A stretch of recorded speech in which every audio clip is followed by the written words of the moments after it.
She was one of those people when I read she passed away that really made me sad for a day or two.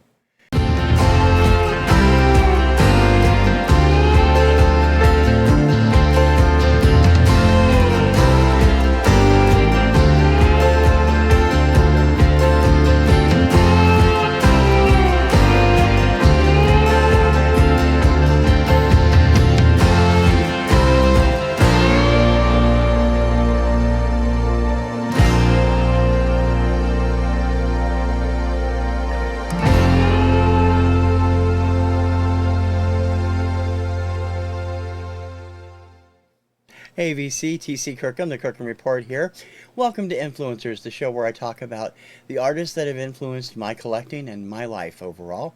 Gonna go back to the disco era again this week with a woman that I can just never get enough of.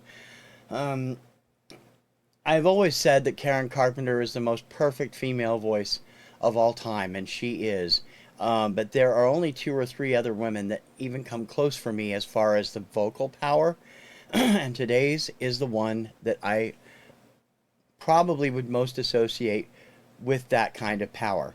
And that is Donna Summer. Donna Summer can do no wrong as far as I'm concerned. Um, in her lifespan, she recorded so much that I don't have all of it. I don't even have half of it. Um, but I have most of her 70s stuff. There's one album that still eludes me, and a few other things. And eventually I'm going to pick up the ones I've missed because I was going through this and I'm like, I have all the singles. I have some of the tracks online. I have CD greatest hits, but I really don't have some of the stuff I really want. So Discog sellers are going to be getting some visits from me in the weeks ahead. Let's talk about this. This was her breakthrough in America, Love to Love You Baby. Of course, that song was a #2 hit on Billboard, and it was one long, big orgasm. In all honesty, that's all it was. Um, that song takes up the entire side one of this album. This is a Columbia Records Club press, and this is one of the Donna Summer albums that I have that is actually still on the Oasis label. Oasis was, whoa, excuse, yike! Don't do that. Oasis is one of the labels that Donna recorded for, and Oasis was distributed by Casablanca, and of course Casablanca was her home in the '70s in America. This album is these albums, considering I got them when I was a teenager, these are all in very good to very good plus shape, and I because I love them and I took care of them because I adore her voice. Of all the songs on this album, I can listen to it anytime, but I don't have any particular favorite except the title track, and it is one of those long songs that the version on the greatest hits albums is better because it's a single version, and it's not just 14 minutes of moaning and groaning. But here she's doing more of her Marilyn Monroe type voice in a lot of it, and it is really fantastic. She followed that up in 1970. That was from early 1976. She followed that up later that year with a love trilogy. This is also, I believe, this is also on Oasis, distributed by Casablanca. Love Trilogy includes her dance version of "Could It Be Magic," which had been a hit for Barry Manilow just less than a year earlier. Um, it also features her sweet "Try Me, I Know We Can Make It," and then "Try Me, I Know We Can Make It" at the end. Those are the best known songs from the album. If you're not familiar with Donna, I don't think you'd know the rest of them unless you were a club goer in the 1970s. But this album is fantastic, and I love the back cover as well. Great picture of her. Donna was never one to do picture sleeves or lyric sleeves at the beginning because it was mostly about the beat. Next came Four Seasons of Love. This is the album that is a concept album. Each song has a different season in mind. There's Spring Affair, Summer Fever, Autumn Changes, and Winter Melody. There were no singles on this that were successful on the pop chart. Great shot of her there, and also on the back mimicking the Marilyn Monroe 7 year itch. Is that the one? Um, This was the first album officially released on Casablanca in the States. As you can see, I'm not going to drop it like I did a minute ago, but that's the Casablanca label. Here she goes through a variety of styles, and I mean she does, it's all 100% disco, but the vocal styles change from each song, and of course, like the other two, produced by Giorgio Moroder and Pete Bellotti, who did most of her stuff. This one I just added and have not listened to the whole thing on vinyl. I have listened to it numerous times online. This is I Remember Yesterday. This featured her top 10 hit, I Feel Love. And it is a fantastic album. Very much a throwback. The song I Remember Yesterday evokes memories of Miko's Topsy from Encounters of Every Kind. And, I mean, there's really great stuff on here, but I Am Love is the one that's best known. And again, there she is. Full dress there. Terrific stuff, and this one featured, the advertisement from The Deep, which she also sang the theme song from, and I do not have that. The song was called it's not I want to say it was Deep Deep Down, but that's not right. That's Diabolic, but it is very similar to that, and it's not available on any of the vinyl that I have except on the live album. But I Remember Yesterday was my favorite Donna Summer album until Bad Girls came out. This was just a fantastic album. And my friend had it. I just picked this up from Record Crate last year. I have not listened to the vinyl yet, but like I've said, I've known the album for years. Then came Live and More. And next came Once Upon a Time. I don't have that one. That had I Love You on it, I believe. That's a double record set, and I love that. I did not, that's the only one of her Casablanca releases I do not have yet, and I didn't realize it until I went to do this. I'm like, I thought I had that. No, I don't have that.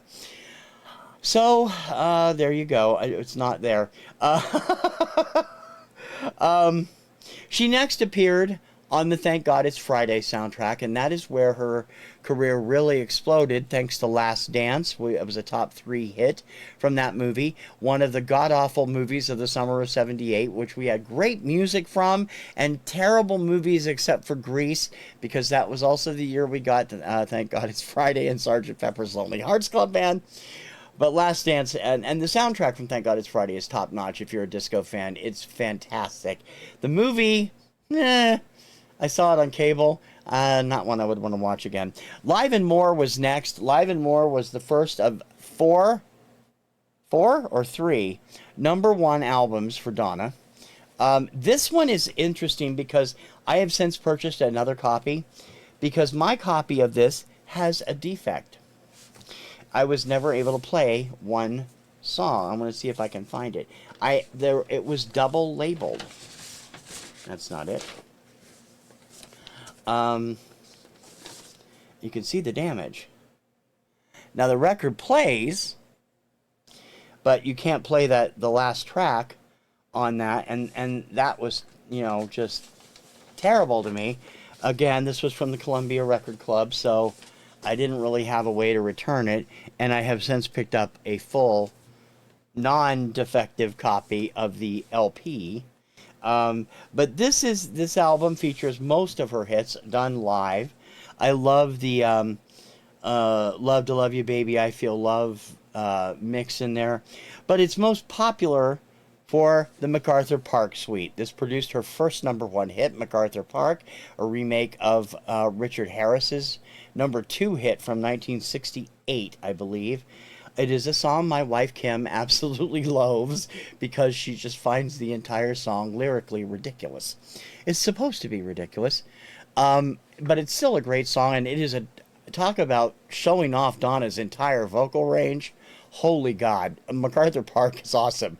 It also featured Heaven Knows. Heaven Knows is available in 2 different versions.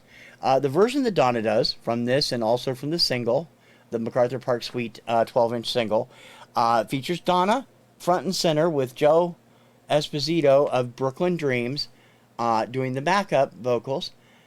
On Brooklyn Dreams album, which came out at the same time and which I do have in my collection, Joe is doing the lead and Donna is doing the counterpoint part. So it is a fantastic, it's a great, I mean, the same backing track was used for both versions. Terrific stuff. And if you've never seen, unfortunately, I never got to see Donna live. I would have loved to have seen her live. And she was just an amazing vocalist and my all-time favorite dance disco artist and a female artist. And I really think that sometimes she doesn't get enough credit. If you really want to see what she can do, Live and More shows off her real skills as a vocalist all over the place. She's fantastic. Of course, following Live and More came her third double album in a row and her second #1 album, Bad Girls. Bad Girls was Donna's peak. This was the album of 1979, with the exception of Get the Knack by The Knack. Donna's album here, where she is Hot Stuff, Bad Girls, Walk Away, Dim All the Lights, and Sunset People, all come from this album. 2 of those are album tracks, but they were huge hits in the dance clubs and on the radio. This is her pinnacle. She really let loose here. Hot Stuff and Bad Girls were more rock than what she was used to doing, with the groundbreaking sounds that she produced on I Feel Love, which even the gentleman who invented the Moog synthesizer said it was going to be a groundbreaking song, and it was. Here she stepped back and did some rock, and it really electrified everybody. It won a number of awards and made her a true superstar. This is the RCA Music Service version right there. This thing has been played so much on my stereo over the last 40 years because it was just perfect for Donna. I mean, it was perfect all the way around. I always thought that There Will Always Be a You, which was the flip side of Dim All the Lights in the States, was actually considered the A-side in Canada, and it hit really big on CKLW, which was top 40 at the time. You know, there is no better than this. This was fabulous. Next up was Donna Summer on the Radio, Greatest Hits Volume 1 and 2. This featured mostly the single versions of her biggest hits. Some of the little lesser-known hits, lesser-known singles, like Spring Affair, weren't included on here because she also included the side 4, where it was new material. Side 4 was her duet with Barbra Streisand, No More Tears, Enough is Enough. The Casablanca mix, the Columbia mix is slightly different, and the long version of On the Radio, which also leads off the album on side 1, the short version. That song came from the film Foxes, which was also a Casablanca produced film. If you've never seen Foxes, it is an underrated gem as far as I'm concerned. I saw it years ago. One of Jodie Foster's best performances. Cherie Currie of the Runaways making her acting debut in that movie. Scott Baio even has a role in it. It is fabulous. If you've never seen it, Sally Kellerman was also in it. Terrific film, terrific song. On the Radio remains one of my favorite songs by Donna.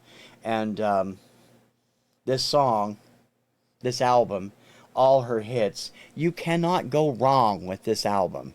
I mean, On the Radio, Love to Love You Baby, Try Me, I Know We Can Make It, I Feel Love, Our Love, I Remember Yesterday, I Love You, Heaven Knows, Last Dance, MacArthur Park, Hot Stuff, Bad Girls, Dim All the Lights, Sunset People, and the 2 new songs. The first 3 all played straight through. So, this is it. If you're getting vinyl, this is the one to get. At the end of the Casablanca era, Donna became a born-again Christian, and she was uncomfortable with the kind of things that Casablanca wanted her to do as far as the look and the sound. So she split with them and signed with David Geffen's new company, Geffen Records. He was just launching it. They ended up countersuing her, and eventually she would go back for one more album. But I don't have that one either, but we'll talk about it. Her debut for Geffen was The Wanderer, This gave Donna an entirely new sound. The Wanderer itself is almost new wave compared to what she was doing on the previous two albums from Casablanca. This thing is almost new wave. Um, Three singles came from this album. This is the first album Donna did that actually featured lyric sleeves. And on the first record I have, the Geffen logo is nowhere to be seen. It just says Geffen Records in block print on the 45 that I have. It was that new. They hadn't yet developed the label. The Wanderer, of course, was the first single. Cold Love and Who Do You Think You're Fooling slipped considerably, considering she was hitting the top 5 with the last 2 years, 3 years. And The Wanderer hit top 10. Those two songs failed, which is a shame because Who Do You Think You're Fooling is one of my favorite songs by her. I really love that song, and I always have. And I Believe in Jesus, which is a gospel-tinged masterpiece. Fantastic. Again, still with the same producers, Giorgio Moroder and Pete Bellotti. She also recorded Rainbow in 1981, which didn't come out until 1996 because David Geffen wasn't happy with the sales on The Wanderer and said, you can't do this with Giorgio and Pete. I want you to work with Quincy Jones. Quincy was one of the hottest producers around thanks to the major comeback album from Michael Jackson, Off the Wall, and would go on to produce Thriller. And so out of that came... she was actually pregnant when she was making this album. Came her self-titled album produced by Quincy Jones. This album featured Love Is in Control, which was another hit for her. Also featured State of Independence, her cover of the John and Vangelis song, which is one of my favorite songs by her. I love the original, too. Also, The Woman in Me was released as a single off this.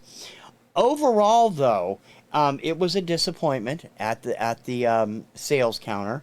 Let me pull out that sleeve. Picture of her and Quincy in the top there, again with the lyrics. State of Independence is an underrated masterpiece that I have always really enjoyed. And I love the original version by John and Vangelis as well. That song is a true anthem for the ages, and it's one of those songs that if it was recorded by the right act or by the right charity, it could be monstrous. But Donna does it so well. It's so hard to imagine anyone else doing it. Donna Summer, it's called. And if you haven't heard it, you should. It's a great. The next one I have is the final full album that I have by her. And it actually came out in 1985, I believe. I was working at Buzzard's Nest when it came out. It is called Cats Without Claws. This album... I have to be honest, of all the Donna Summer albums I have, this is my least favorite. I love her cover of There Goes My Baby. The song Supernatural Love is also great. It's a duet with Musical Youth. But overall, the album is not my favorite. And it didn't sell well. It deserved better than it got. But it also has Forgive Me, which is another one of my favorite gospel songs that she does. She first did that on her ABC television special, I believe, in 1979 or 1980. Just blew my mind. This was produced and arranged by Michael Omartian, who was best known for Christopher Cross's debut album, but also for his own work as a contemporary Christian artist. He also worked with her on a few other things. Now, there's a lot to Donna Summer that I don't have here. I never picked up She Works Hard for the Money, the album. I don't know why. I have all the singles from it. And that's wrong. I just realized that Supernatural Love is not what I'm thinking of. Unconditional Love. From that album, She Works Hard for the Money with Musical Youth. That's the one with Musical Youth. I never picked up that album. I always loved the video. It was, of course, a big hit for her, a major comeback. She hadn't had a major hit in almost 5 years at that point. And it was terrific. It was recorded for Mercury. It made up the last album she owed at the time, Polygram, which had absorbed Casablanca by that point. And she also did a great album, which came out in 1988 or 89, that had This Time I Know It's For Real on it, which I also liked but never did pick up the album. I do have the single. There's a lot of stuff that I have not got. I do not have the Song from the Deep, like I said. I'd like to find the 12-inch single of that, because I really don't want to buy the Deep soundtrack. I don't think I would play it that often. I do have the Thank God It's Friday soundtrack. One of my favorite songs by Donna that didn't get the attention it deserved as a single is a song called The Power of One. It was the opening theme from Pokemon 2000, which was the second Pokemon film released in America. That song's lyrics are fantastic. And I actually had the lyrics posted in my cubicle for a couple of years. Power of One begins with believing, and it is just a fantastic song if you've never heard it. Her version of Time to Say Goodbye, which is redone as I Will Go With You, is also terrific and deserved more attention than it got in 1998.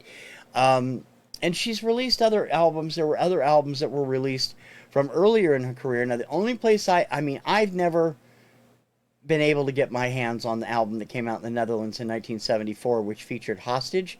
Hostage, the only place I've heard it is on Barry Scott's show, The Lost 45s. Barry was a co-worker of mine at discjockey.com and played it, and I had never heard it at that time. That was 1998. And I would love to get that eventually. I've been looking on Discogs to see if there, it seems to be fairly grabbable, but the postage is kind of prohibitive. There's a lot of great stuff that Donna did that doesn't get attention. She appeared on the VH1 Divas specials once at least, and twice, I think. She did some great music with other artists as well, in addition to the Brooklyn Dreams and stuff that she did. And of course, she was married to Bruce Sedano of Brooklyn Dreams. There was the song with Barbra Streisand, Enough is Enough. And that song was interesting in itself, because Enough is Enough, No More Tears, Enough is Enough, excuse me, Enough is in parentheses. A lot of people said, they should perform it live. They never did. And they didn't even record it together. Barbara was in New York, and Donna, I think, recorded her part somewhere else. I think she was in London at the time. And they never did perform it together. You would have thought it would have been natural for the Grammys or the American Music Awards. But they never did perform it together. And then after Donna's passing in 2012, Barbara, we should have sang it together live. Well, Barbara, you never did ask her the whole time she was still around. Honestly, Babs, get your shit together. Donna was only in her early 60s when she passed away of lung cancer.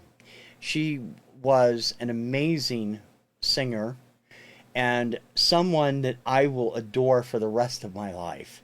There are so many different greatest hits collections. I'm not going to try to get into all of them. There are like 20 different ones from like different countries. But there are some definitive ones. Endless Summer on CD is the one that I go to most often.